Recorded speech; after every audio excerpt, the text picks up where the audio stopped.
Sejam muito bem-vindos, esse é o meu canal do YouTube e aqui eu vou dar dicas para vocês e um pouco de conteúdo sobre regularização de imóveis. O que você deve fazer com a documentação do seu imóvel. Hoje nós vamos falar sobre inventário, como que esse inventário impacta a venda de um imóvel, a falta dele, o que pode acontecer, quais são os tipos de questões que vão surgir. Eu sempre costumo dizer que quando alguém falece, né, da nossa família, gera um impacto, né? E esse impacto ele acaba influenciando ali sobre os bens. Algum tempo depois, né, do falecimento, a gente tem que começar a ir atrás disso, a fazer essa documentação para passar para o nome dos herdeiros. E isso é o círculo da vida, né? Mas isso gera um impacto financeiro, isso gera um impacto emocional, isso gera muitas questões, né, de como é que eu vou dividir, eu vou vender, eu não vou vender esse imóvel. E muitas vezes, né, as pessoas ficam, né, recebem um patrimônio grande e não tem como pagar imposto. A gente sabe que imposto de inventário é alto, inclusive está para aumentar, tem que ficar muito ligado em relação a isso. Com a reforma tributária isso tudo provavelmente vai aumentar bastante.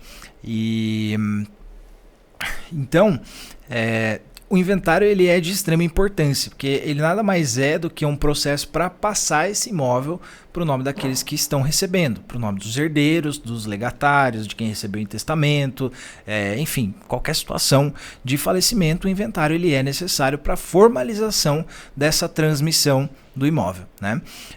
Mas o que a gente tem que ter em mente é o seguinte, né? Vender um imóvel antes de finalizar esse processo do inventário é muito delicado, porque a lei ela não permite que seja feita uma venda sem antes da finalização do inventário.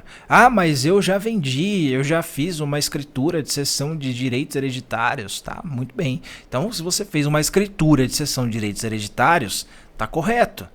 Que aí sim é a forma correta de fazer uma venda de um bem imóvel antes de finalizar o inventário. Mas essa pessoa que está adquirindo o imóvel, ela vai ter que fazer esse processo do inventário, né? Porque você está adquirindo direitos hereditários, né?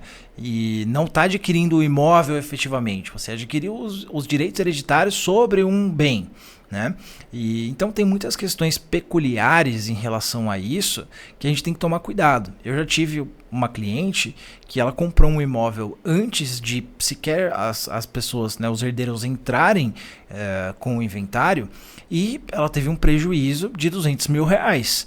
E de fato ela teve porque o falecido tinha dívidas, tinha inúmeras situações ali, eles tinham empresa, eram empresas no Brasil todo, tinha empresa até no Mato Grosso. Então, quando chegou esse caso para mim, que houve uma nulidade desse contrato que ela fez antes do inventário, reconhecida inclusive juridicamente. E esse caso, quando chegou, eu falei, a primeira coisa que a gente precisa é entender qual o que esse pessoal tinha de dívida, né? Porque vai ter que ser pago. Se os falecidos tinham esse bem, não poderia ter sido vendido, ou melhor, poderia ter sido vendido, mas teria que ser pago as dívidas, e não foi pago, né? O dinheiro que ela pagou, os R$ 500.000 que ela comprou esse imóvel, ficou para os herdeiros. E então agora sobrou as dívidas, e o que vai acontecer? Os credores estavam vindo em cima desse bem, né? E aí ela teve que pagar essas dívidas, enfim, para que a gente pudesse finalizar esse procedimento de transmissão, tá? Então tem que ficar, né, muito ligado nisso e entender que por mais que eu não tenha o dinheiro para pagar esse inventário, por mais que eu não tenha, né, inúmeras situações, eu não quero fazer esse inventário, etc., mas eu quero vender o bem, se for para vender, ou melhor, você que está comprando um imóvel que está vindo de uma herança, é muito importante fazer essas diligências, né, ver se o falecido e até mesmo os herdeiros não têm dívidas, porque esse bem ele vai responder eventualmente pelas dívidas.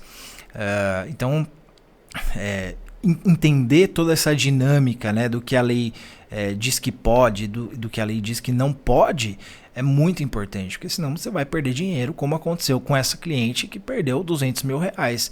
E assim, além de demorar para resolver tudo isso, né? Porque a gente precisa entrar em contato com os credores, ver se faz um acordo, e eram dívidas trabalhistas.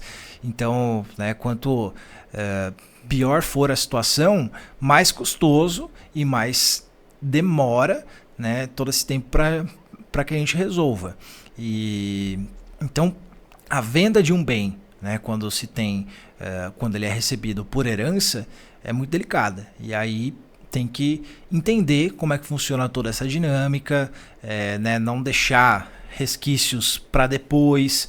Depois a gente resolve. Não tem essa de depois resolve. Tem que resolver agora, porque depois de pago, os herdeiros somem, né? Eles vão gastar o dinheiro, eles vão comprar outras coisas, e aí depois, se você precisar de assinatura, de anuência deles para alguma situação, ou surge alguma novidade, acabou. Ou você arca ou você perde. Então vamos ficar esperto com isso.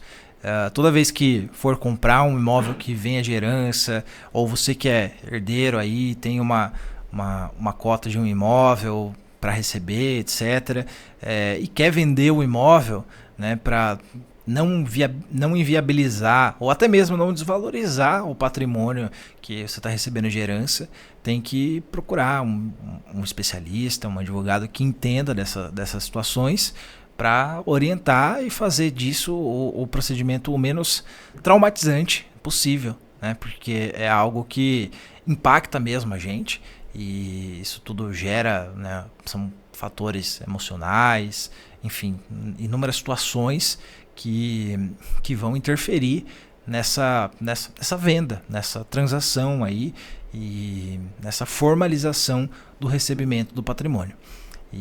Então, estamos super à disposição. Quem quiser conhecer mais sobre esse tema, contem comigo. Quer saber um pouco mais sobre esse tema da regularização de imóveis? Fica ligado aqui no meu canal. Estou sempre trazendo novidades sobre esse tema. Dá uma olhadinha lá no Instagram, nas minhas redes sociais, Instagram, TikTok e LinkedIn. Sempre tem novidades sobre o tema. Um abraço.